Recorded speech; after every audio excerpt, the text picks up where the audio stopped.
albeñil le mola kibaro do government accused of marginalizing people with disability masa kunda ye bulo chodi la de e ko ye nyala mol kanne wala e fatam fan solo dundi mol ni modol tema me alon ko wolle la juro suro banko kanjang e ko sayne ye fatam fan so dundi ni modol tema de jumale masa kunda accused albamo la bi kibaro do kibaro to fana albamo le ko nyaw sanyam badal e ñi furewle tara je mi alon ko asiata bake wili wilol ye wolle tara laari badala e bebe faare kol keta ñaadi albo fana moy la be kibarol to fana albama le ko TRRC i magnan na APRC bondila to mol fana wala fengol kono mi alon ko wolle ya jame ma koy jam jumale ñum fo ani abe kala ñaadi albo fana moy la be kibarol to fana albama la high court tuma njame isme alon ko ate bota PPP le ay atata ko modo samba high court ay ko de high court sonda tuma njala kuma kamala de tuma men na ya fofam e ko PPP la nyadon ko santeng aya fanjam fandi ka fon kumandi atlam PPP nyadon ko di andu ye IEC fana kumandi ikana nyi nyadon ko sute folo ko tili woro wula jandim kolbe la la nyami ay high court la rurin kada nyadi albo fana mo la bi kibarol to fana albamo la tuma men na sama banata banko kanjang karado la biye membo ko opariva region e ko senelal fanga dol biye wole sama damutal de ye fuiro damutale kol be laari nyaadi opariva region albamo la bi kibarol to fana albamo la president adama baro ay tombondro ke modol la me alon ko ay place o do wala place kuma ba jumañol le ñindi ani ay place jumañol le dila albo fana mo la bi kibarol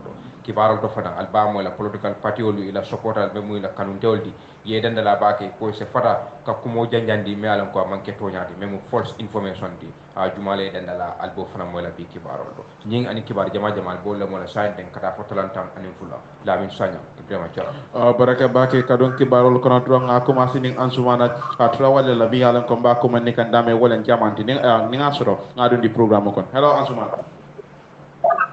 ya assalamu alaikum jara an la min sanya an cin fm la mai laro albani male mo ansumana tawale FDP o all body bo la FDP mo be diaspora baraka ngel soro programme to nyame sama United Democratic Party nyanda kam meeting o kala sare o mi ala ko wala rally di alla sare o nyindo so far so good alla preparation wala parendiro bala nyande yo alhamdulillah rabbil alamin jara all bani ko ngalo nyame ila be mo ya do dale akabaye bandalilo nan akabaye wala mo ka gambia la duwa bunya ani ka kuliya sai o dali ko karo ko ko je sai den parendro ketale so ma sibito karo tele tan ani fula be kala raniti njaba kula yo wala sado kere ka keje parendro min yalo be ka njaba kula de mo alhamdulillah ya kata ani central badi ka dibido Suleiman sao ani constituency chairman o Suleiman Sanyang ani masane chairman o ben be jaba ko lamin tawal nyoro pare ndiro ketale Muhammad Lamin Tiba chairman o ani Ibrahima Sabali memo kapo faman be Serigne Sper illa kapo de babo do sina de ya pare ndiro men ke sen ko sutan damendo jaba ko da demol fam folo woli fam bo men kama wala mo safo yi dañi so me alors ya cerker abida ñi so woro wala o ñi se sey njaba kula dimo ko tano kamala pour que UDP jia njaba kula kono ngam ñi so woro wala o ñi se sey ngati barol men solo sa ndey njaba kula dimo ko man pare wol bari mo famo mara pare ko membe da fo ñi so woro wol fane wala san no sa te jamaat fane be jele membe den ding la salika ñi ñol la ci te ko na mara ko la karanta ba ani no ko la ñolo sadi wala min yare pare na be kan la ngara ni so men ba fara ke sai de control do kay ni se mo ma fan la ido re pa indi kan ni ala son azuma yimbi meeting woni mi yalan ko albe wala ke kan ten anana watil la wado mi yalan ko boda legislation memo ka de fa kay di yodi avec kerim banko ni ka munati na aliaja ka be ko mala ani bi programme meeting woni ka ni ada do kuma la ko men fo ka banko la duwa ko nya ka kuya wol bari ko nya tagi rally kala jona la barani corona virus fanda wala akinna nga bay bare ya wol bari ko ya strategy solo le wala na yere program on fan solo king fm do ka keje e ka o keje di mas or di masi ka do ka pa wol bo jana so radio do be fur ka wol kala mutardi wodo ni rally mon fan tam kala mutardi ran kilo man minam sama mo carte fo fo ko ma yake wodari do da tin ye ko mandi kaje ko kamol kala mutardi ba on kamol do ka fo bodas bekere bar bodas momo ndi alo ko sen ka gati ne ka kase ke so nyine ani mena ni ngata saila or all bari la ni radi ni tan di mola wala sai ngina mo rali de nyalo ko nasoro ka Gambia ko mamira nyobe sotla ko ngata Gambia de mo de kalam dande pare ngiro men be ke kan jaba ko nday Ibrahim libra jaba ko nda sai den sa jawra karama fo do likamre de New York City le kabin tan na li ko da Gambia ren to lamma songola wole street light songo kare la kamala memo solar light o de men bira bol sang do ma fandul fana presente ma fandul fana bol sang en sa ibade le ko sai o be ke pare wol bari la ngi ali ko prusa do ko se fatara fanore nyaaw ñaar di ñaam ani parendre ko jamale be kere ngal kalam kan roke sa taw men ko karan kaba cinta ko nda maran ko nda wol fa ngal gal ngara do ko mandi wol ko ci na sare ki na fa wol kamale si wala ni jalo ke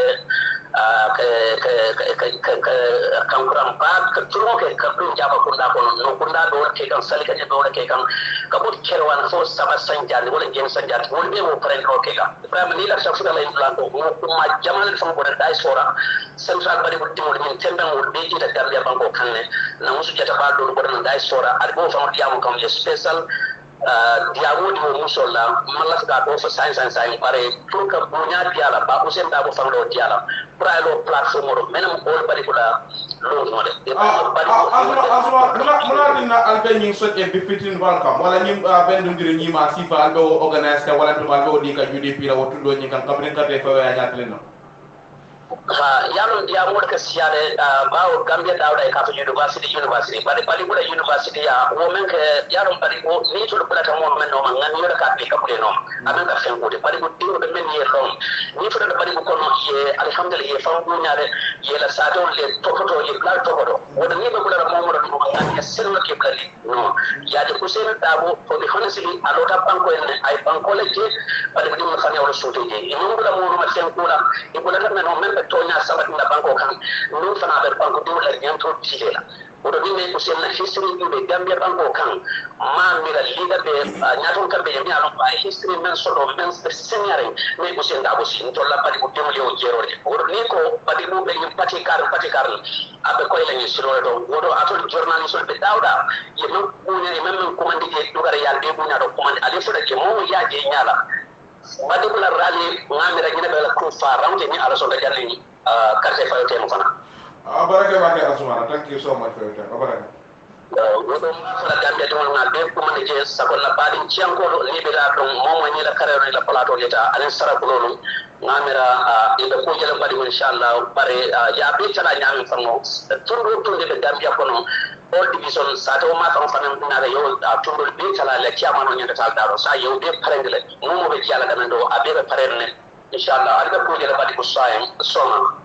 wodo mamalla be ba ala kiamani aba bolon singara al mamme jeyta piaro ani Suleiman Damfa nyolo Ibrahima Sabali Moulik Sabali nyolo almame Sabali inshallah alga ko jela badi ko abal nya fala na wandi fam bay jato albatar la jele memu jeli nyara bati abaraka bake Ansumana trawale be diam ka wala me yalon kat lem deputy PRO di all body bu kabri wato mi yalon ke be la rally organize kay ko ba ke kal lungo men wala sama sibito di jun karotil tang anem fulam banyen sango mi yalon ko bo wala kono central bari Central Balibu kamunta o meeting onte easy ya kamunta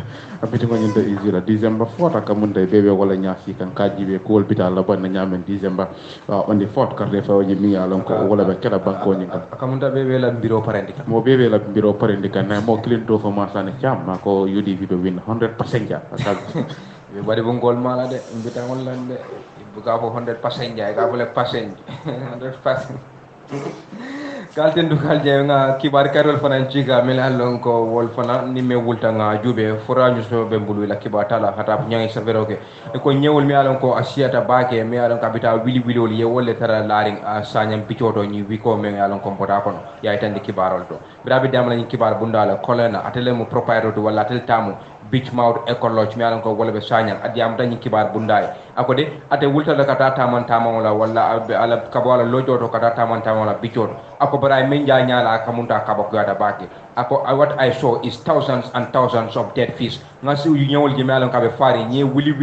on nga wolle jebe fari ye bebe laring andum hakilo tada men kan wala mko nyim bebe fari jabe laring ni jang gambia non be conquering ayten da kibar bundalla kibaro ñu konté da kayten ko de ako bri nyaani nje kumbo fan wala dum tan nyaakodo bari ni ajube fan ñi ñewol me alon ko be fari nge bebe laring deng anye wili lem ñendi mota yir ko fon fono la aya fo ñin kibar bunda sañam bic mo jama je ko je atele mu bicoti ni Gambia kono ja men ñi ata bicol beeti Gambia kono ja bar sa ndende ñi ñefrol mi alon ko ye wolle tara laari ñin dulan do dula beetu tari ñin ci ke fenti mi alon ko ase tourisme même mon tubabu lun tan la na walla ila du twani nay kamen ke o bicoto asa lan jurno de bari ñil tekela no moti mi alon ko seku no bicoto ni atra ñi ñefrol be laari be laari ni dula beeto ay tende kibaro do ako this is really alarming ako ñi ngara fenti mi alon ko jigila to warta bage andu ase ke fenti mi alon ko na tourisme walla na tubabu lun tan la na banko kan asa lan jurno andu na fishing industry me mun na ñemuta dula fawdi ase ke fendi mi alon ko ase lan juro la no kan ñi yafu ñi kibar bunday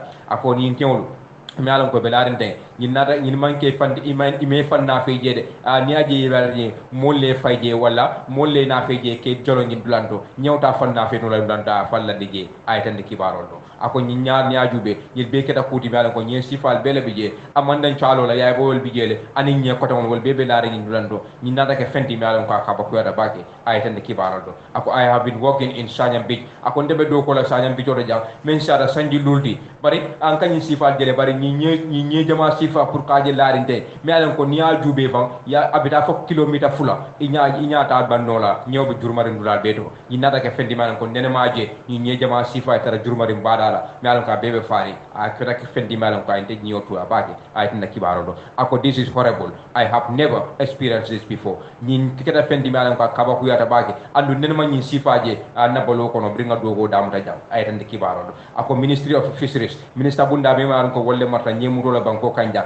e nyanda na le fayele ye nyinge ñi ñewol mi alan ko wolle be laare ñi sañam bicoto jang ibaji la mota fu le bon sa je faye andu ñi fismil factory mi alan ko wolle be ñi banko kanja fan soko ñi dula to jang ngam bulo chodi ñi le fan ñi le responsible ta ko ñi le fan be ñi ko ma tan de kibaro do anata ko man do ke ma sakunda ako ñi factory me be tundo la de ay nyanta ñi fismil factory ñante sorona le janni abe tardela bari ñi kakki fenti mi alan ko be men ke kay dulando akawa ko yada ba kay tan de kibaro do Usain Sar ate mu veteran fisa mano wala ate meta ñemuto la men sada sanji tan sabati abe ñin dulando sañang anda tele membati wala abe kafo kono ika fa me ko all artificial fishes corporation ate be wo moldi wala mu moldi wo kafo kono ate fanan jam rañi kibar bundaay de to momen na fa bang ako ñin kul me alon ko wolbe kerin teng ni ajube ate be kafo kono me alon ko telle ka jubero ke ñin suto ñemuta la me alon ko wolle ka ñemuto ke kabo baraka na fokado ako bari ñin ko me alon ka defana aje teng aka munta jigla te warta bake andu bira aje ako akumbo wala dunda kono bari abe destruction wala abe tinyaro menkela anyaay wala jaay tan kibaro to ako Senegal commando woli la ba joyo ñi wala ya sorona de suta ñemuto bu kakije ñi jun karo telefono la damuta da andu ko mbenta kula me alan ko ni Gambia mo sekunda be wala Gambia fa be wala kono woto ani ko me alan ko wala be sabu kanje aka bako yata bake I do come to the beach at 6 am wato watu wala lulu atakana badala tala woro somanda ako bari anyaay menje wolu akamunda kaba ko ata ba kay tan de kibarol do ako ñemuta lal wala ñi kunun me alam ko wolle kabo na Senegal ikana ñi fismil factory supply banko kanjang ñi nit ñi jamal le kana andu bri nit ñi jamal nata factory man na betano wati na fan tol men tula je wolle bonñin dulandu tay me alam kana dake man torota ay tan de kibarol do kibaro ñi continue da kay tan de ko de e ko ñi be mu fendi me alam ko de ñi ñemuta lal ñi kunumul me alam ko kabo na Senegal dol kabo na Dakar kana kabo na jaal dinu kafundi ma fa la kana Senegal kana Gambia melan ko wolle kañi factory supply wolle ni ñewnata melan ko tambita landola annu factory man na sula bela watna faye to bo ñi dulando ya melan ko a shati la capacity di ay tan de kibarol do kibaro ñi continue da kay tan ko de ako Senegal wato la fa mo kulum melan ko wolle ka bonan je melan ko wolle ni contrat ñi fismen factory contrat soto dol bi je fa contrata ay ni ñil tema bari kana jele e ka ñewa fi ñil ma wo keda fenti melan ko anata kaba ku ay tan de kibarol do ci fu boja melan ko atem chief supervisor ti ni sam factory wala ni fish mill factory plant melan ko wolbe sanya ate balanda ni tumiro la de ko ite la factory la bulobe ñun kono wala ite le fa sabutal ako awo manke toñadi wo manke fendi melan ka sabatida ako ni adra no tel sulata ñomen ike wala sandron ni man sula mene bu ko sam woto ka foko ite le ñew kumandi wala ite le ñi kuluntiol kumandina ini ñew pour kana sang ye toñu fayje ako hani wo manke kuti melan ka sabatida biriya ñi ninka ni reporter wala ñi kibar bunda ñi ninka sa mu ne ñi ñefurewul landi ñi badala wala mu ne ñi ñewul si ñi badala mi alam ko siata je bage aka ma wolonde ako bari asekeno biri ñi ñemutal albe demola ñewul melan ko wolle kana jalo ka jolon asekeno wolle mu wolti mi alam ko nata mo jama ya hali ay tande kibaro do kibaro nyi continue da kay tande ko de e ko nyi me alon ko wala be keri sañan sa entende nyi ñew me alon ko be jurmari ngi me alon ko tambita landola ase de bata ku jamal lano na tourism kam me alon ko wala mun na tuba bulum tan la tani nadi ani mo ko don me alon ko wala kata badala woto mo jama be me alon ko ibe fisheries department me alon ko wala marta ñemu to la banko kanya ka tambe ministry of fisheries la ko itani ndulanto de ya jube faye ani kul me alon ko nyanta wala tala simple mentala pour ñu kul me alon ko wala be keri sañan teng isa pamada no nyame ya fo forage be bay kamunta nye mi yalon ko yola fay tar fayrim badala amu fenere mi yalon ko asembo warta Gambia kamunta ni tar men kata tuwabu du kata Gambia banko wa fi tuwabu ya imu molti mi yalon ko kamem fo wala beautiful pictures wala na bicol mu fenete mi yalon ko inyi nyata baake ni tar jete bata ku sotla ni nyen sifal ka findi social media obviously tuwabu men yalon ko wala kana banko nyinga kana tourism la jang inya ba jela la ngamre wato sitla pour ka je ko na bada borindo mbare gule la nyame sako bicho mi yalon ka nyata ko sanya bicho very well wo nyanta kala fendi mi yalon ko masakunda manyan na chahan lala bari mobile tourism kamen si Gambia ma anduna beautiful beaches membo ko sanya nyola ni dula pro na coastal village ni mu dula mi yalon ko masakunda yanta invest la je protect at all cost ni aray ñew jurba men chara kilometer fulati ñew ñefrobe laari wo to pol so fok yen juruma mi yalon ko tara fo o nyon tembo banku dingol bi yalon ko walla be Gambia mo jamal bi je hana tan ko ka nyesoto no bar pour ka domo amo fenete mi yalon ka kolya bari wata sota mo jamal ko mbode ko nyemo fenete mi yalon ko adama ndi ngamira proper mechanism fera sobe wala nyanda ka sotla kaje ko nyi isinol men be bada bari dola natra non ko tallam comme tumi rol be ka nyame nyanda ka la sota da mi yalon ko ban sula nyel men be dispose la dame wala be bonna dame atra non ko ata bitoni nyen tora la tara da isino operate kan atra non ko mam proper waste management system o mo soto won mu kuti mi alon ko anyanta kala ne ajube fa mel damta kibar bundaye dama ko be yewo nyol jelari e nyoku yata baag ni mira average gambianol mi alon ko konko bele do fuwarare ndol bije ka nyow fa son fa kolebulu ni ata wo nyow jamaaje jurmarin ima ke nyaala nyame alon ka so mol na fano wala ni arre fata me sambodulato mi alon ko ate mol toral wo keta fendi mi alon kay mo jamal nyoku ya Ministry of Water Resources mi yalon ko walle marra wala to fi mi yalon ko walle marra nyi ko wala ni nema so mi yalon ko walle be ba ko nasa non ko wal malud la baraka ma tano atanya National Assembly Select Committee on Environment mi yalon ko walle ka jibe ro ke dana nyante tonton na la kaje ko ke molti mi yalon ko yela do ko ke ko mi nyanta ka ke nyam very well National Assembly la Select Committee nyanta actually and now amanya na kala fendi mi alon ko ka for mbita fak finding mission le la ni ko bita fak finding mission la yimol kibar kon kana jel wol they will put their house in order janale futa ko kundi al bajira je be kala dia nyolati nal bitaje al kana shara ka jube ko be nan ko wol be tama kanje al yaaji al fay im fak kibarol mi yalon ko wala fintita yayi tan ko modol bije mi yalon ko e be kono e ka ke molti mi yalon ko fam e ka nyi isenti yole ke inform ka fo nyi mol kanal nan pour yel house put in order wala la dada janne nyi mol be futalel well that is very sad Hanbi katenten kibaro la ko TRRC must not exonerate APRC as enabler of Jame. Omar Ba wala sa standard newspaper ko may yalon ko atala ka diamu United Democratic Party to yala ikatala ya yidane ko TRRC manya ka APRC manya ke bondi wala ke senyandi pour yeke multi mi yalon ko duno mi yalon ko wolbe bulu ko ya jame pasale natra non ko be ke ka multi mi yalon ko ila final recommendation memo ila souter la bonde ni ba bondi kay ya yitande bari ba foka wato men ka da truth commission me yalon ko wolen to nya commission nyindi ikata mol mi yalon ko ila do ko ile pareta la ka kumfa kabiri waro mi yalon ko fa lokum fula komato ye pareta kam moy roke jamala finto la banda pour ka kuma kangol dante yaitane andi ko sante mom bolne mi yalon ko be do ko ke kane ka je fan ko atani fayden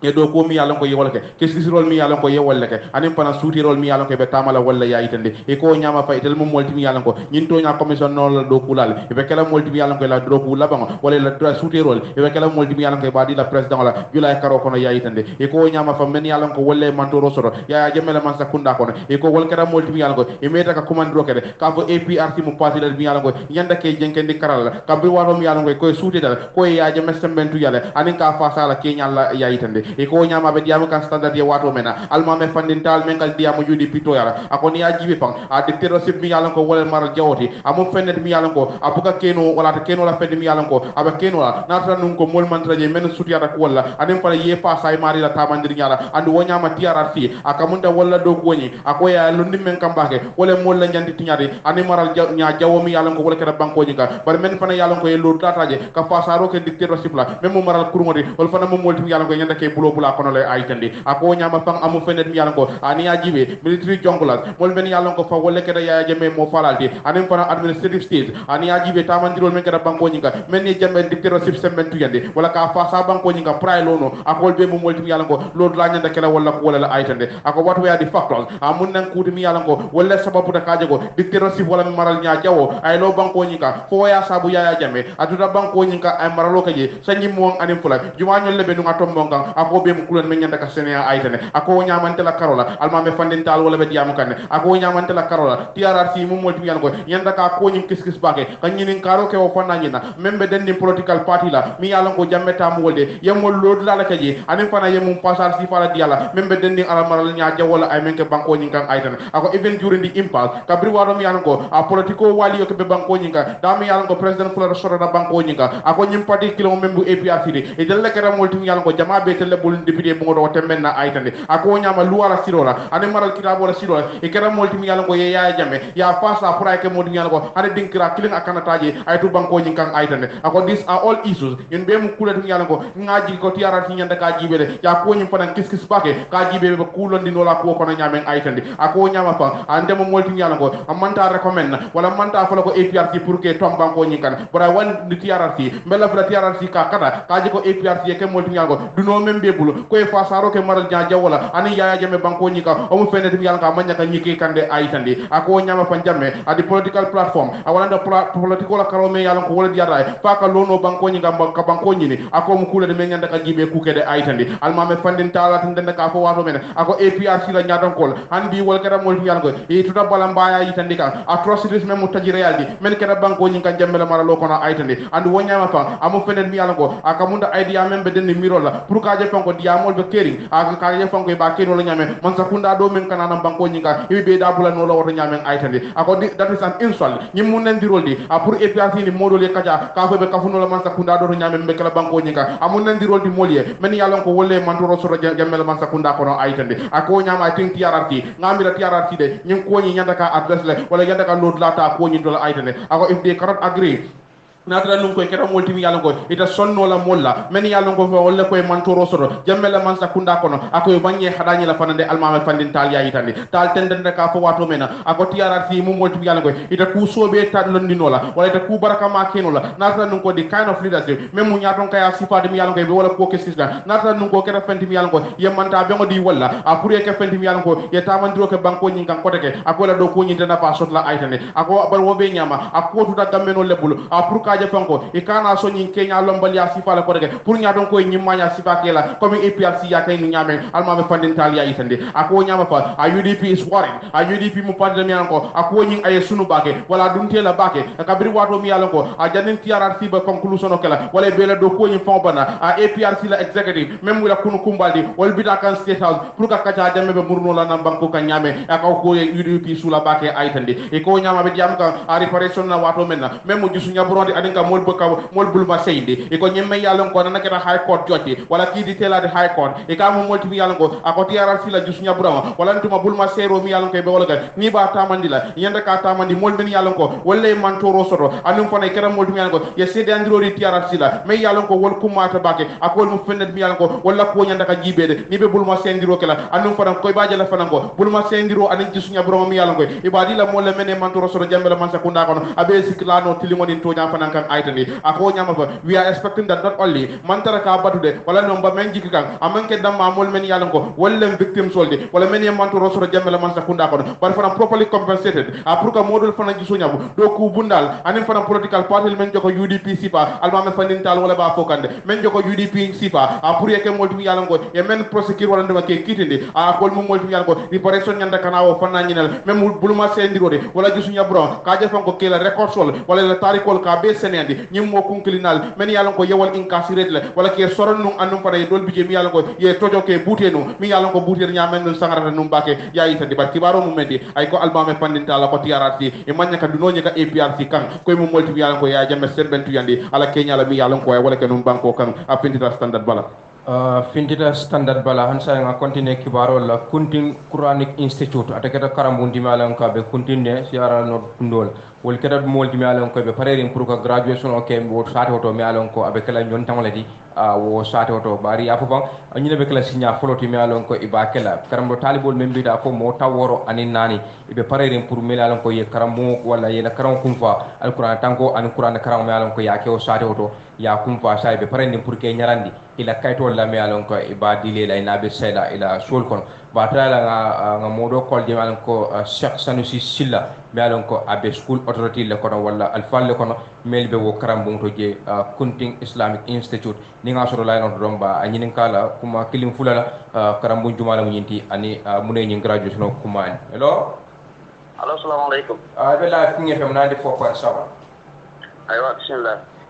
Cheikh nga kala mu da Kunting Islamic Institute albe parerin pour membi da ko karambo talibul mo taworo ani nane me da karam kum faje ke nyarandi mun tumala nyindi ani mune nyin kuma en an kay to nyala mo alhamdulillah rabbil alamin anin sana ibrahim jarana ten do anin king fm radio min dam jeti anin la mer dal mu melabe okay nan be digam kale wala musanu si sillati be digam kan ko men wala mo alhamdulillah na koto ma ankara mo ma min kata ibrahim dinde sillati awlu tanya kuntin janne ada fanga alquran o tanga karna ni wuccio kono la South Africa 1994 alquran tango kabra ko mas ka aftanda ka anda karnani lam okay al master degree ke Pakistan hadith la karola ni sariyal londo la karola ni londi tomal sanje tan ni ke wujjo kono la kabra sa tan nyane kuntin jang ala la fon sira tan anatuna karam mu kuma ste ka me yanko al ma'hadul qur'ani al karim bi kunti wo ke 2005 kabrin 2005 karam bu ngin kumasi mo men alquran o tanga je kabru 2005 kana bi kan astano mo kino sabanin dondi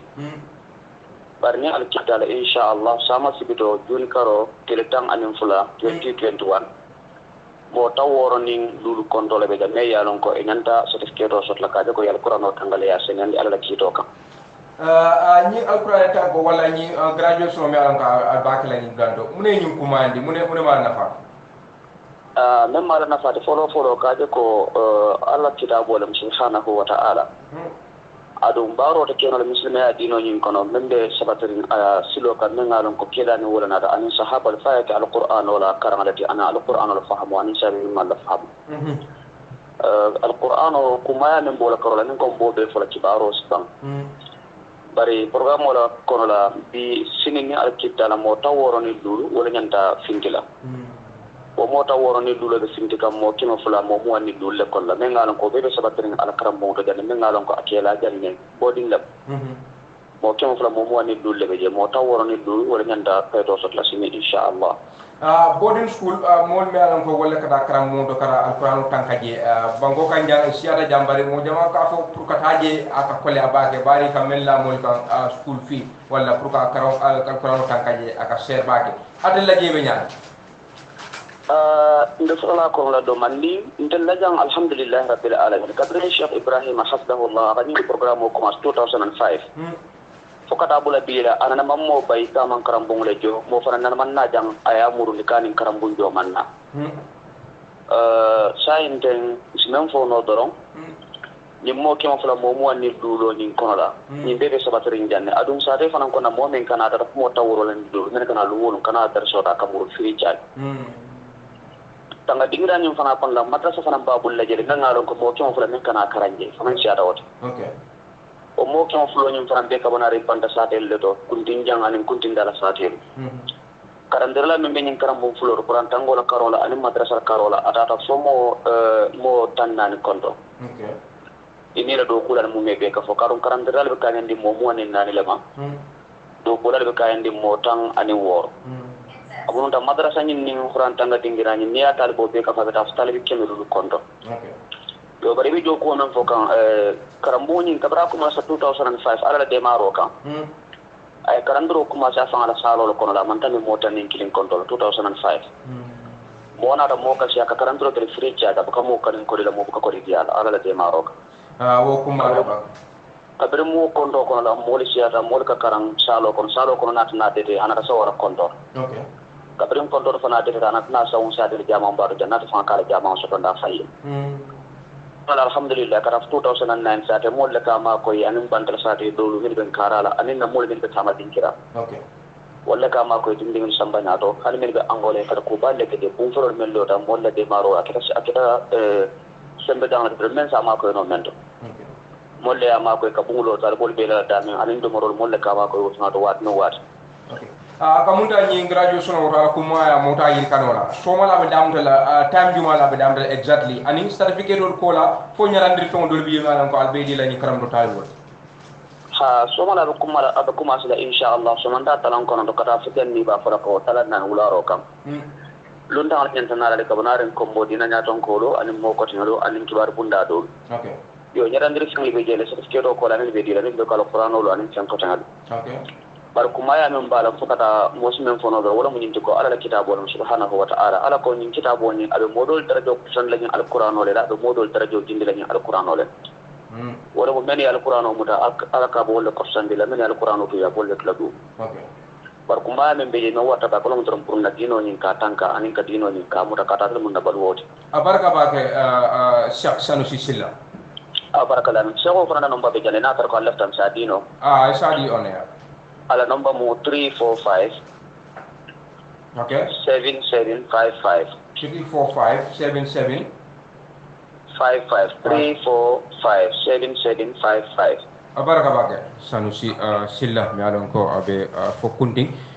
karamo me ka fay ko Kunting Islamic Institute aliya moy ko be graduation bakila soma nadi ata alay hanbe katenten kibaro lo women subjected to rape incest should have abortion tabora boja wala sa standard news be ko musol men yalon ko fa wala ka futa pour ka ñoo karandi comprehensive health education mi yalon ka be dendi londi lukari wala jata kendi ala karola ka mol karandala e ko wala kata modi mi yalon ko luwal men yalon ko wala be dendi kono bola amu fende mi yalon ka nyanda flexible wala nyanda kala fendi mi yalon ko so ne andiro nyanda tara jelde yayitande e ko Gambia banko nyi kan amu fenne mi yalan ko musol men yalan ko wala boy kanke forcido laño ya wala kamunda kanobe men yalan ko woy bo kanobe wala tema Kenya don nyanda ka tara je mi yalan ko so ne andiro nyanda ka tara o fanna ngi na yayitande bari ko ni ajibe criminal code taji rewol wala ka kurmol kiti ndi loi men na banko nyi ka e ka mu fenne mi yalan ko kono bo mu fenne mi yalan ko akamunda man ku jawol ti loi nyi kono wala loi ti nyalen banko nyi ka an bari ko be nyama women's act mi yalan ko wala musol la sarto nyinde 2010 sango o keta fenne mi yalan ko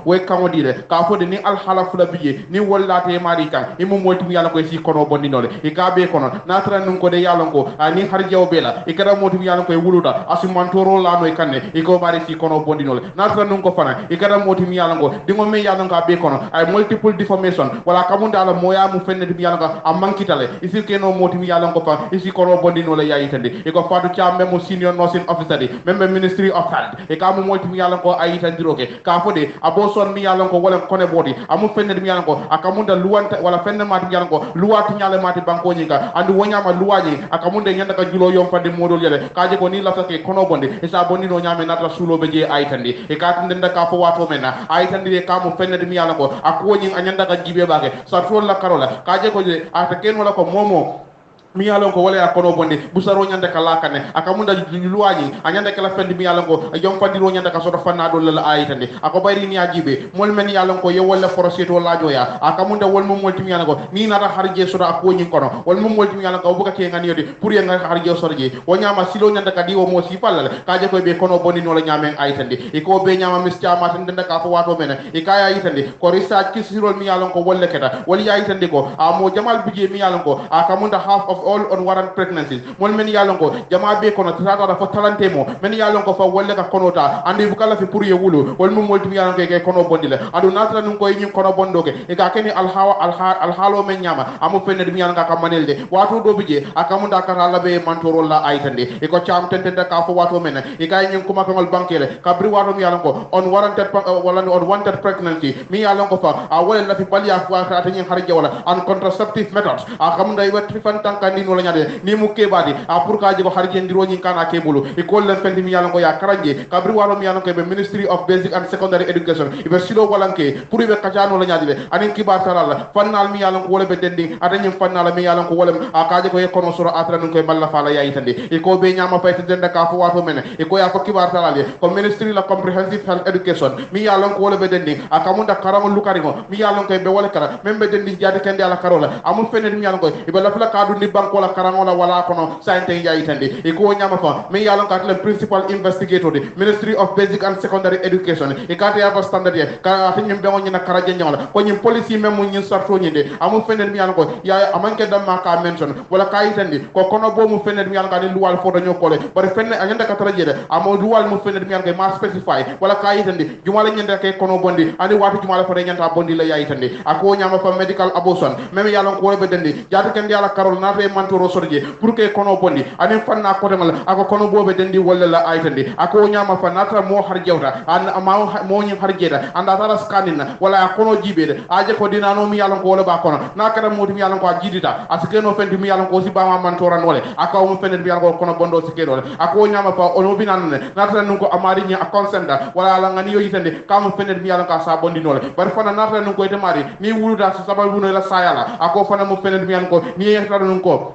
ye sonda waye hakilo di wala kera modi yalla ko yengani yodi o fana mu fenet mi yalla ko si kono bonino le akoy someone is straight nasra nun koy mo frasiet wala nyoya anda mu fenet mi yalla ko ima verify wala do mu fenet mi yalla ko akamunda wo pregnancy wala mi yalla ko wala har jawni de e kera modi yalla ko la faka tamini wala ka bondi o fana mu fenet mi yalla ko yanda ka jibele ako bar wo be nyama fa akamunda mu fenet mi yalla ko fanna jamal bije men yanda ka je ka cross jede membe dending kono bondo la karola aytande e ko nyama fa new comprehensive health education mi yalla ka be jibero kala ngol lukari wala jati kende ala karola e ka binan nan ka bunnan karam wala wala kono ka bri wado mi yalla ko kara wala do bije mi yalla ko e ko say yow burkale bar nunto abe kerine e ka kumandi population and family life study a wala education ay ka kumandi pop FLE la e ko wala penti mi yalla ko wala be nun keri da mi yalla ko ku jamal bije mi yalla ko wol ga karam o bu ko nyin kono bari nara wo jenken ni karalal e ko nienna adoni na dino la karo jibe o nyama bu ko nyin mo jamal bu ka kon tanala ko nyina bari ko sex education azi hekatu azi ke fenti mi yalla ko fa membe denni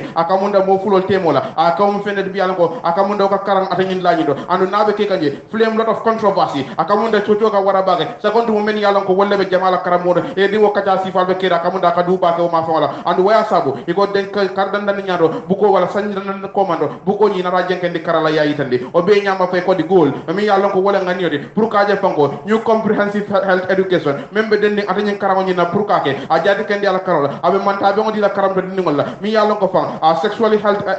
mi yalon ko wala sexually health adults mi yalon ko fa wala narta kubedu ne nim bentema imari mo molti yalon ke be fantan kandira nyame bar fana ga kibaru senu ngodila mi yalon ko wala be dende hadama yala karola anen fana ku ko demal mi yalon ko wala be dendi o fanna nyina bar fana kaje ko a risk reduction strategies mi yalon ko wobe kayno la ferodi ibe fantan kandi no la nyaadi de ni mo la takafula e ko be mo fenere mi yalon ko ba karana ata nyin la nyido anen fana imari be kala moti yalon ko ibe fantan kandi no la nyaadi de pour kana harje e ko be mo fenere mi yalon ko abatarra nyin kara wala nyin kono yaji tade ba kibaru mu mendi wala ko musul mu fedet mi yalon ko men yalon ko boy kankati la anen ku ko den rol mu molti mi yalon ko silo nyanta dile la ka je fanko e ke molti mi yalon ko si kono bonde a findita standard bal findita standard bala nga fora ñu sufa jube la kibata la Nelson Mane fana e safero ke ko di civil society organization fay kafol mi yalon ko wolle be lori banko kanya ka election anin ku ko ton mi yalon ko wolle ka tama banko kan ka jube ye commando ke protocol party nyaton ko lay ko ila mul mi yalon ko wolle muy kanon tewldi walla la sofotal e ce que molti mi yalon ko e be karandi la ko la mi yalon ko wolle mu kuma kanol di kamel findindi da kono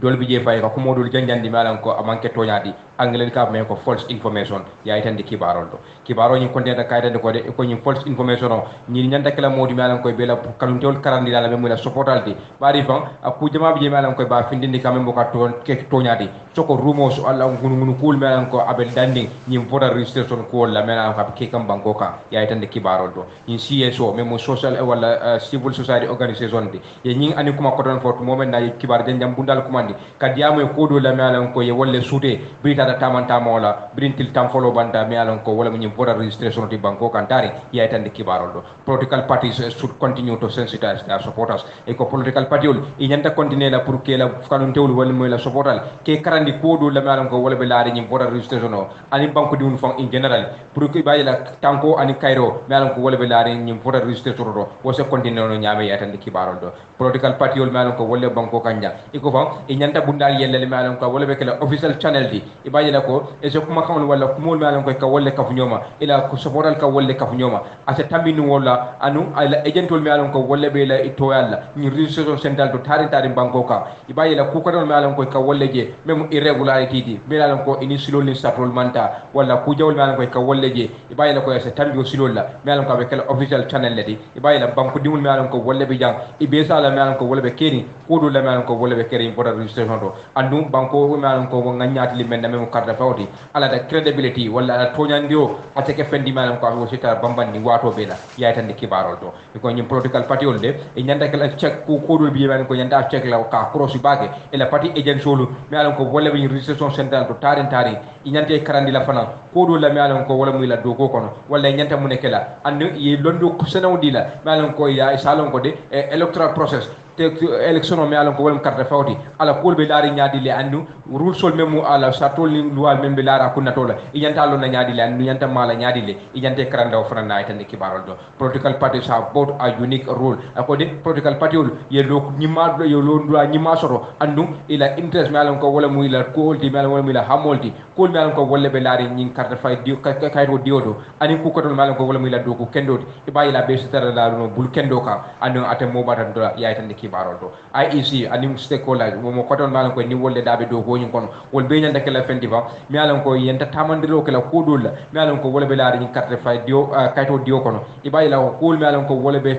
tamandiro kala ko la mi alan ko wolle sabatita wala wolle nyanda kala ni voter registration to abesi keno yaay tan kibarol to ni kamala ni SOS wala ni social wala civil society organization inanda tombondro ko wala yada soutero damake kodol la mi alan ko lefta man sakunda tamandi wala nyama soutero la abewol kono wore man sakunda nyanta kontinena pour ka environment wala dula senandi moli malan ko wala kala ni voter registration central di ani dula ko wali bayina local government or structure man sakunda re malan ko wala be tundul kan dal tari ise da jamfandi ni carte fay kayto diola andi kane da bula je resike moddo malan ko ba faciliter da abc ke no nyala nyame yalan ko wala nyaata bari kane da bula kono e ko man sakunda nyanta wo simfal talale yewo suude kol kono e kontinena ka dan ko de ku ko don fara malan ko man sakunda nyanta kokla ila stakeholder malan ko wolle be dabi je ani mo ko don mel be ko media kibar janjam bundal e nyanta telephone o dila nyil da malan ko de ni be la mobile la wala be la radio bungul to andula ko don to tare e baji la kuma ko malan ko wolle ka live in program ti malan ko mol ko commando ke ka diamu kodu la malan ko wolle be keni election o kono e baji la kuma kan jawul ani ku ko don malan ko mol ka janjandi e baji la sol kunduno nyame wolti tala fonyo kono ya tan kibarol to ina da sudero ko kodu la malan ko wolle constitutional framework banko mar kitabo la landri bulul malan ko wolle be keni kodol mi alan ko attestation be wolle kono même mu seedare kaydolde ina ta soudere kede kaytande ko de kodol mi alan ko wolle be sabatin santé banjul la kodol banjul la kola ina ta ni attestation même mu seedare kaydolde e ko de IEC nyanta ka senandro ka kodol la mi alan ko wolle be keri nyin kono bayila ko ni attestation ala process wala ala dinya ni même ni votas ka attestation di abeske kudi mi alan ka be lari na jarda fam ye modul fana sembentuya asekeno high court jojoti ba wala asekeno dina nyaatan ko tiba wol be e se kawdi la meyalan ko attestation tamandrinya ibayla mol meyalan ko wolle leftala asekeno nyaala nyaameyalan ko wolni political landri bulo betala sila killing ya tan de kibaro do non political actors mol meyalan ko wol date politico kono wol be yande kala fendi ba meyalan ko nyande wol fana kundi la gen ibayla ko ba bari wolte tala laari mo kan wol fana sike modi meyalan ko attestation la ko ida sa tar bulal dunje isalon ne ko talon ko karbi nyinati bari wol date politico kono ya tan de kibaro to meyo meyalan ko wol be banjuni ya tan de kuma kan do ko de equal nyanta ka kumu kul senandi me alam ko wole mu semboti adanta dame ani attestation o nyina recommendation shooterol me alam ko wolle ba kunna tola wol be nyanta ka fendi me alam ko nyanta tamanda sa tola me alam ko wole be laari election lu al kono ya tan de kibarol commanders CSOs mi yalan ko wala civil society organization te ikata multi mi yalan ko tantenta kala kuma kangol bondi mi yalan ko wala beden voter registration ni abita ka nyaadi lot la mo fennati mi yalan ko akara fendi mi yalan ko akumata ba ya akumata ba ke civil society organization ni mo molati mi yalan ko wala kafulet mi yalan ko ila taro banko ka akumata ba ke masa kunda ni ko be sido bulala e ke tilindi mol fara mi yalan ko wala fay kafulte political party ni ku ko don ni ko be e ku dabule la ko to yalan ko il man sembe soroje ni kadiyamo akola ila do ko menti wala don ko kundu na tamala banko kan soko banko be ko abeyanda kala fende man ko enta la loi ni safule Hanbi katenden kibara la government accused of marginalizing people with disabilities. Ahmad Jadama wala sa standard newspaper ko may yalong ko atelem executive director the National Organization of Peoples and Orphans. Mi yalong ko fang atelem Al-Fati. Kafo mi yalong ko wala ka jibero ke molle men yalong ko fa wala la jurda. Anem fa men yalong ko wal mu bayol di kadle president Barola Mansakunda ay tumi ko mu molti mi yalong ko fa men yalong ko wala mu la jurtul di banko ñi ke nyala wal kande yayi tande. Lamin mane mi yalong ko ka fa na mu molti mi yalong ko abe membale mati wala kafudi wala mati Gambia Federation of disabled men yalan ko wol mun la njur tolle de e ka mo molti yalan kay man sakunda doya bake koy mo molti yalan ko tawla ya kono e kata molti yalan ko e nyakasi mon la men yalan ko wol la njur tolle de kabri wato mi yalan ko ye lahide ka foye amembe dendi atani disability bill wala loi mi yalan ko wol be tara dendi la njur tolle ko wala banko nyi kay e ba lan la député on nyaati wala bari na rek molti yalan ko e nyala ta nyum kay a loi nyi kan aytande ako nyama man sakunda be wala bilem la a secondo ma president Adama Barrow men yalan ko atele molti yalan ko atele kulum captain odija wala kulum nyaadon ko odija men yalan ko wolle nyala ndal lañi luwa ka menyanda la député nyaati wala aytande ako nyama pandal wi hold the president a president mo mbole mutakande ka konti bo wala ko atle moti yalla ko atle bulo ba kono a pour kaje ko boyo men soroda nyim bilo nyi nakarola aytande ako we register of profound disappointment jikla tay ba be wala gitande kam president wala membe dending atani disability billa mi yalla ko wala la njur so la bido mi yalla ko wala nyande ka député mo do e ko Mr Lamin Mané aytande e ko bayri afo ako ministre men ka jibero ke men ka jibero ke aka munda molla kenyala même social welfare ako fadu kinde anala permanent secretary a rohi bitey a wol kera modi mi yalla ko ye la hidida ka fe go december karo kono a serun sango nyim bilo mu fende mi yalla ko abe la député bu ngol nyatli ngola bari nyaaru do man ninge ina la tara ko ñu nekku mo mi yalla ko ye wala foy wala la hido men foy ko december karo kono abe la député bu ngol nyatli ngola o mu fende mi yalla ka manke to nyaati ay tandi ako nyama fa député saba ay wasila Lamin Mané wala be diam kande ako député saba ay wasila men yalla ko woli ya fayle ko mi social welfare minister a senende député on nyima ka foy ko disability bill mi yalon ko wala la njur sol la ñi luade mi walante mo bukoti mi yalon ko wala ñande ka la député ñaati ngola yewo jenkendi karala ka jego women entrepreneurship bill membe dende musol la sembentu yala ke makoy ila manan ko ngol la business wala karola way ke fendi mi yalon ko ye tama wala yewo ko tambinde ye ñi don lu ba njur sol la bu ka loi yewo jenkendi karala aytande e ko Mr Mané aytande a ko minister Fadou Kinde and the government memo man sakundade wol mum molti mi yalon ko fa akamunda mu entrepreneurship mi yalon ko wala ka musol sembentu yani men yalon ko wolle be julani safar wala karola wolbe sulari wolle la bake bayri fan carte fo ya nyati nan be la fri musul la carte kesola wala ne do hatajo keka kaje ko be lanu la député nyati wala nyame ikelta mi yalon ko wala mu itel men yalon ko fa kamunda ala ndaro be laare ñunu men ka wolle ka penti mi yalan ko walla luwa yewo jenkendi karala aytande ako they are only interested in securing a second term ila sulo mu mendi wala mu molti mi yalan ke be la frina ka sanji lulu fula ñanke banko kan aytande ako ñama fa mantra ka balande ka foko entrepreneurship bill mi yalan ko wala ka musol sembentu yandi la manan ko ngolda pour way ke fendi mi yalan ka ay lo ay walan ko ay landi député ñaati ngola o mu fende mi yalan ko mambala wala bar sande ya bondi wato men o mu watla mi yalan ko ndel me yalan ko mantoro be laare ndel ka amantel febo wala o man kan la napati e ko mané ya aytande Mr Mané ka ka fu wato mena akoni ajibe ba lo me ka spell to table di bill lo me ka sol mi yalon ko fa nafta ngo député ol ñin luwa mal landi ñaat lingola janni wato mi yalon ko akamunda janni ñin jun karo be banna ndel me yalon ko fa akamunda ndel me yalon ko alandaro be laare ndel daga be findi la silo kanade aytane akonte na mol ngi ka fundi ñomala wala ngi mbajo ñomala andi be lori be batula o ñama fantel mo molti mi yalon ko nim ko wol manta ñama mbita peaceful protest la mi yalon ko wala kayra gere woti aytane o ñama fam mo molti mi yalon ko manta pamit fa ñin la fa min bida ñin gere woni ne ko Lamin Mané yaytande ako ñama fa min be la fla dunya be ya lonko andel mum moltum ya lonko ye ñalantel kanne ye fatam fan so la dundi nim moltema ye ñaka sintel la bari ndel mum moltum ya lonko la njurtale aytande ako ñama tewandel mum moltum ya lonko meta batari mbake ka je ko ñim biloñi ba sodono la député jatti non ñame ñin sangi tang ani nani tambila del meta ñin ko ñin noma kanne aytande ako biloñi de amu fene dum ya lonko del me ya lonko mul la njurto di del la tamu andu wonyama fa a ñimbe kala nafa abe kala nafa bukuladi mol ye men ya lonko wala be ñin dunya wala la banko ñin ka be ñin tembe men hani ben fo ma wulu folo na tan ko lan juro la men kan aso mari fana ma koy no le yayi tan bar kibaro mu mendi a wala Lamin Mané ka mu molti mi yalan kay man sakunda ay tumi la koy mu molti mi yalan ko e ñala tel kan tel mi yalan koy mo lan juro ka prin disability bill mi yalan ko ñanta ka la député bu ngol ñati le ko hanbi amal lan di ko hani bi amal landi je an san kibaro do ker fatu mba jubela damen talan ko high court memo bandun la kiti bumbadi e ko ton e wole la to momena farmata tuma jaay ay kuma kan samba high court ka bare itandi ko de ilafta e ton la PPP kan folo janni ko be kala nyame bari ko high court nata songo kuma kan la santeng e be tongla la PPP la leadership kan nyaala nyame alon ka be tarra je fostili worowula ya tan kibarol do ni injunction wala ni tongo me alon ko be kala abe tarra fo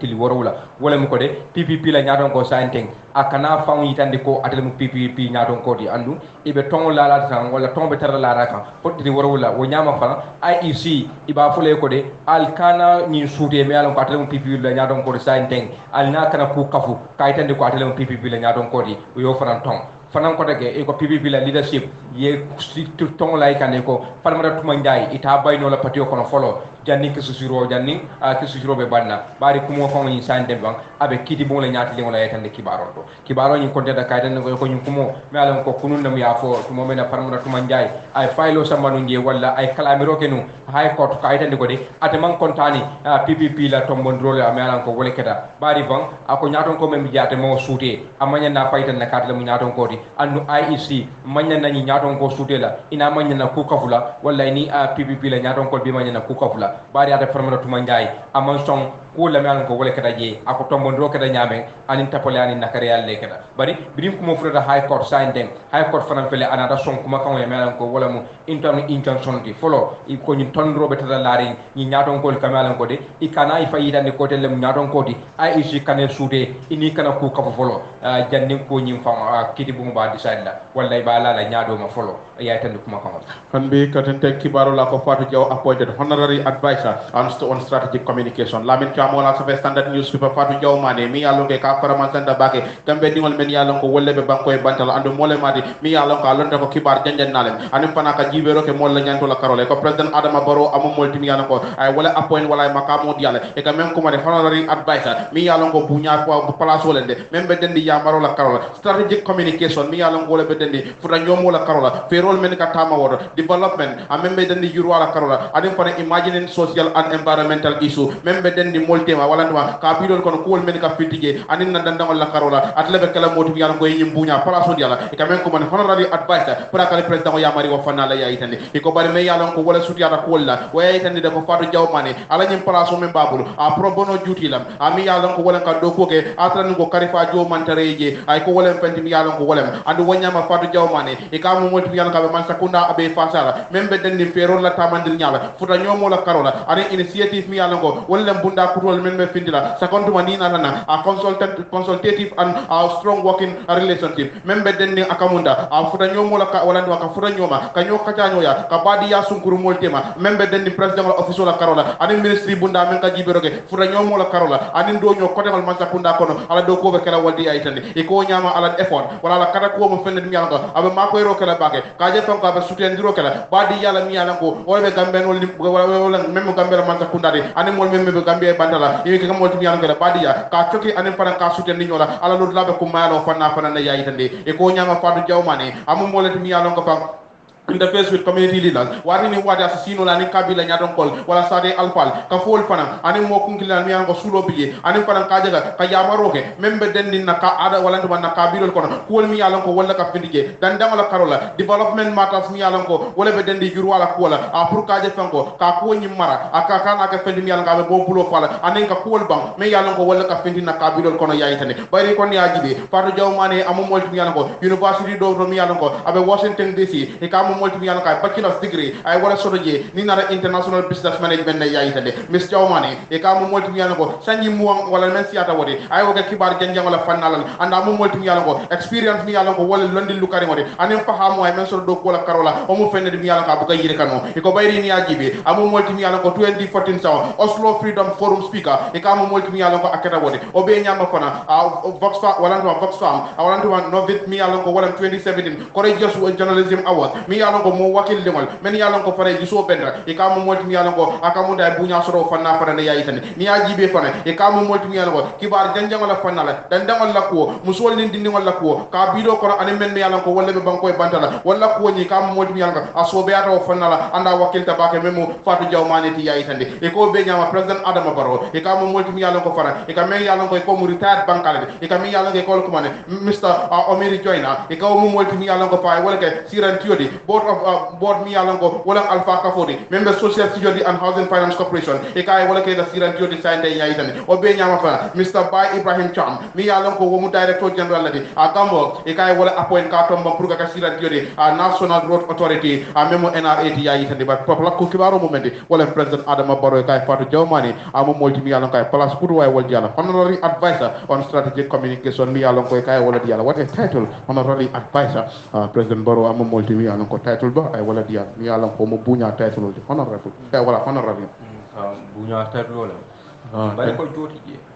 yo hol foy ko pro bono kamunda jamal bije loyal la ko tam ñi understand ba ngamira wolem sama bije ka keske ka on pro bono basis mi yalan ko wolem ni ka keske ni pare tan modol bije mi yalan ko te sponsor yu wala fendi lay bukari tek pare fane bu ka fem fane ñi ka pour yadi la pour ko ko woni ka bari ngalo men yalla wolem pro bono lo ba sa ko men mu loyati de will be able to tell us e ko kenu ñami kamanta ñem be mo fendet mi yalan ko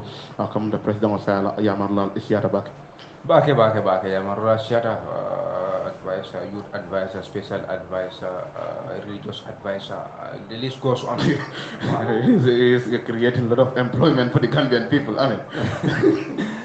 Kamunta watu mepija bandale ferem bari jani me fintila ngani kankularol dia lamel bembulu jang Ali Cissé Mohamed Cissé bunu Cissé melan ko wolbe mu garal dum ledi iko be garal dum be kala mutal na melan ko wolbe sabatirin kombo jang e ko de chande momo pareta pour kata votas kata garawol sa yi setano jede andum abe kala freeleti melan ko ite fenjola je transportation o memo mototi ya parandi melan ko abe bola jang Tuesday memo talata lundi dun karotil tang anim lulu 2021 abe bola jang tala lulu wala tala nani wuraro moto mi beto lola dame bolem bundum gara soti melan ka anyabetel ni police station ola murobe kala nam julay karotil tang ani woro wulale 2021 ni saw me alon ko bakono nyakilu nyama talal lu wo nani lem ibe bolaje andu motobe me alon ko wolbe mol murunana abelola dame wala mo chef wala korra bundala memo baccio siseti gara wolje membe kantora district e ko transportation is free kata kana abekela free ledi dankor no pare pour kata carte fay kaytota me alon ko ibitala gara wolje e ko ni lafta kuma ko sodla ni nombal commande 780 2356 wala 2399 417 2399 417 wala hansay 941 6601 hani say kankula to me am ko e bembulu jang kalifo general membe liberasu kasamasi e ka fay Abbas Jabi ana dolna ademulu e ko nyille ko be jama be kala mutal na sawo sang e ka gamu ba men ke e fama nyole nyinanta fanam fele e do mutade abe kala julay karoti lululeti 2021 be nyi saw men kono wo nyama e ko be lafla nyi kankula ro sinde la kalifo general membe liberasu bato jang Gambia ibun atalay iba sindidama ana demul na do ma nyol be ba sinna alhaji wala dimbal mol mi alon ko wolle mo alhaji Mamadou Lamine la dimba mol mi alon ko wolle be sikunda e ba sinda wol bema bam fa jabi ani karawalo jabi e ba sinna bema ni do mañol be e ba sinna alhaji sankunna dimbal mi alon ko wolle be la kilimo kalifo jona alhaji Sidia mi alon ko atebe taslimale e ba sinna ade fanama alhaji Baseku ana ala do mañol na dimul membe ma sembe e ba sinna wol fanam bema alhaji Karamba membe Taiba e ba sinna de fana mana dimbal be alhaji sankun me alon ko abe nyandengale e ba sinna itel fana ma ana dimbal be kalifo ana do mañol me alon ko e bebe wodlato e ba sinna wol fana alhaji Salimina me alon ko abe kanjalon e ba sinna de fana ma ana dimbal na ala mo ko ton be alon ko be wodlato e ba sinna lo Usenu Dabo me alon ko atel mo UDP la pato nya don ko e ba sinna wol fana ma ani muslimo be dawda Gambia ani Gambia bandal e ko sa wo sang kalifo me alon ko wala be liberasu kasamasi mem ka fay ko Abbas Jabi ana dol na demuli ka gamu ba men ke la fama nyoliye ni nanta be kala jula karoti lulwede 2021 ye musidmo be bunya to kumandije han sa ko la ba to me alon ko be mbul jang grand seminar kacha ba wa ko abe denna dino ludula la me alon ko ni election me alon ko nyanda kala ten Cairo ani tenkun me alon ko wole mo be hamme kodi e ko be dina kacha kala me alon ko be kala dame fa wole Talinding Islamic Institute me alon ko abe Talinding jang melbe diam la je diamo sumu be kala menti wole Cairo ani tenkun ni election me alon ko nganyati la den diam la wole Cheikh Hama Jaite atabe diam la fondin ke wolo dula la Cairo ni tenkun banko kanjam ani Cheikh Omar Ke Danso atabe diam la activity sol me alon ko ka mamam ko la me alon ko wole be ke banko ka ilo dula kayro ni tankon banko kanjang Cheikh Dr Alhaji Andour atabe diamula nyaton ko ludulala kayro ni tankon banko kanjang andu bara iko diamula koton Musa Diallo ata fanambe diamula musul ludulala kayro ni tankon banko kanjang commentator be kala Cheikh Basiru Daboleti anin Dr Aliou Jiba anin fana Sidi Trawale il be kala modi balam ko be ni diamula ma ko la pour la man ko wala be kacha kanjang avec la jur karotil tan anin kili 2021 talan saba kata fotala worowla talinding Islamic Institute darabajam talindi sada kono ye muslimo be bunya do komandi kata kacha ko la man ko wala be banko be na fala ka kayro ni tankun amalan ko ni election me nganyati la tan ya afo ila kankularol kal jey kal tentu ka fale ala baraka bakale wato men ta ka black ngam radio no 94.7 first adimaso inshallah ka batala nani kata tala woro ngana programme di ala Gambian Project yandi wo Ibrahima Jara la men